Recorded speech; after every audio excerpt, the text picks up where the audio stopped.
तो नमस्कार दोस्तों, स्वागत है आपका बीएचयू स्टडी चैनल में। तो आज हम लोग बिहारी दास जी के महत्वपूर्ण प्रश्नों के ऊपर चर्चा करेंगे। पहला प्रश्न है, बिहारी मूलतः श्रृंगारिक कवि हैं, विवेचना कीजिए। काफी महत्वपूर्ण प्रश्न है ये, 2010-11 में पूछा गया था। आइए इसके उत्तर पर चर्चा कर लेते हैं। बिहारी मूलतः श्रृंगारी कवि हैं।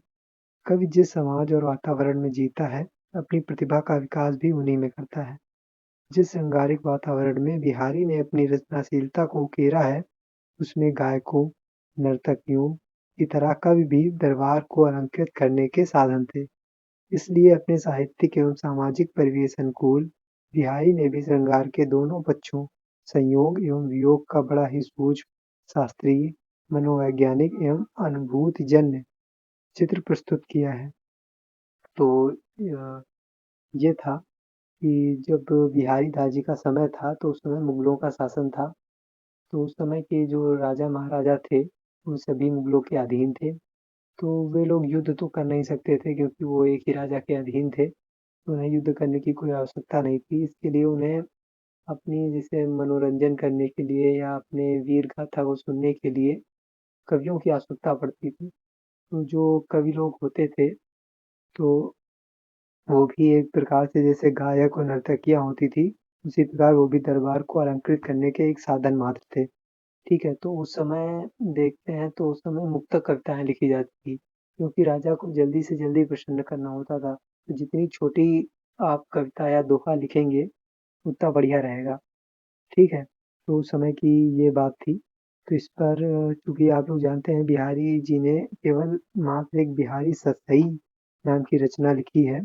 ठीक है, तो उसपे आचार्य रामचंद्र शुक्ल जी कहते हैं कि श्रृंगार रस के ग्रंथों में जितनी ख्याति और मान बिहारी सतसई को हुआ, उतना और किसी का नहीं।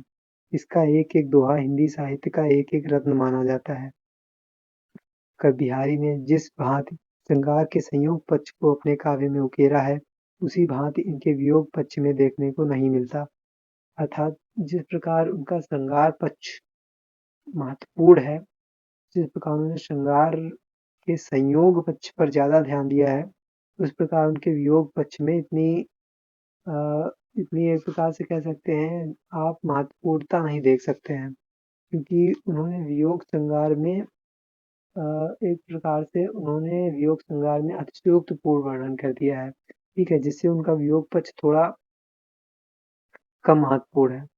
ठीक है, तो कविवर बिहारी ने संयोग श्रृंगार के विभिन्न पक्षों का मनोयोगपूर्ण निरूपण किया है। नक्सिक वर्णन, नायिका भेद, प्रेम प्रसंग की स्थितियाँ आदि को उन्होंने निपुणता से मनोवृत्तियों एवं विविध चेष्टाओं को अनुभव बनाकर भावोद्घाटन करते हैं। ठीक है, इसका उदाहरण लिख लेंगे हम लोग। बतरस लालच लाल की मुरली धरी लुकाए, सौ करें भगवान हंसें, दैन कहाय न जाए। तो आप लोग जैसे ये है प्रश्न का, अगर प्रश्न के साथ साथ आप उसका उदाहरण भी देते जाएंगे, इससे आपको अच्छे अंक प्राप्त होंगे। संयोग श्रृंगार के बिहारी ने बाह्य व्यापारों एवं चेष्टाओं का भी कलात्मक चित्रण किया। क्योंकि बिहारी भावोत्तेजक और चमत्कारी संयोग वर्णन में विशेष दक्ष थे, इसलिए उनके श्रृंगार के इस वर्णन में पूरा रीतिकाल अपने आसक्तिपरक भोगवाद के साथ मूर्त हो उठता है। इसका उदाहरण हो जाएगा, बाह्य चेष्टाओं का भी कलात्मक चित्रण किया। तो बाह्य चेष्टाओं मतलब बाहर की चेष्टा, आप क्या चेष्टाएं कर रहे हैं, तो वही इसका उदाहरण है। कहत नटत रिजत खिजत मिलत खिलत लजियात, भरे भवन में करत हैं नैनन ही सोवा। इसकी व्याख्या हम लोग कर ही चुके हैं, तो आप लोग देख ही चुके होंगे, प्लेलिस्ट बनी है, उसमें जाके आप लोग देख सकते हैं। कविवर बिहारी जी ने श्रृंगार के वियोग पक्ष को भी अपने काव्य में श्रृंगार की भांति उकेरना चाहते थे, किंतु उनके वियोग पक्ष में हमें अतिशयोक्ति देखने को मिलती है। जैसे एक दोहे में इन्होंने लिखा है कि नायिका विरह में इतनी कमजोर हो गई है कि सांस लेने पर भी वह 6-7 हाथ पीछे चली जाती है।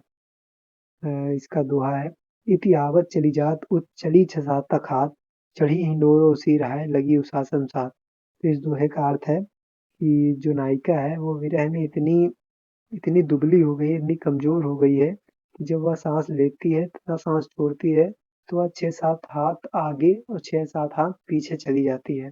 ठीक है, जिस प्रकार से घड़ी का पेंडुलम होता है, उस प्रकार से वह कार्य कर रही है। तो इसका आइए बिहारी जी के वियोग श्रृंगार रस का उदाहरण एक और देख लेते हैं। इसमें नायिका वियोग में अपने प्रेमी को पत्र लिखकर भेजती है।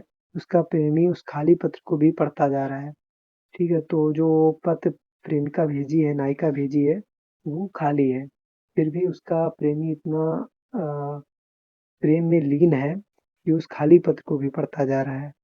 तो इसका है उदाहरण, विरह विकल बिनु लिखी ही पाथी डई पढ़ाए, आंख बिहुनिया सोचित उनत पाछत जाए।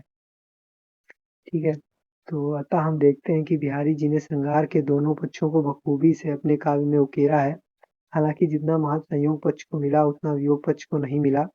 इस प्रकार बिहारी जी एक श्रृंगारिक कवि हैं। ठीक है, तो ये आपका आंसर कंप्लीट हो गया है और जो महत्वपूर्ण प्रश्न हैं उन पर चर्चा नेक्स्ट वीडियो में करेंगे। धन्यवाद।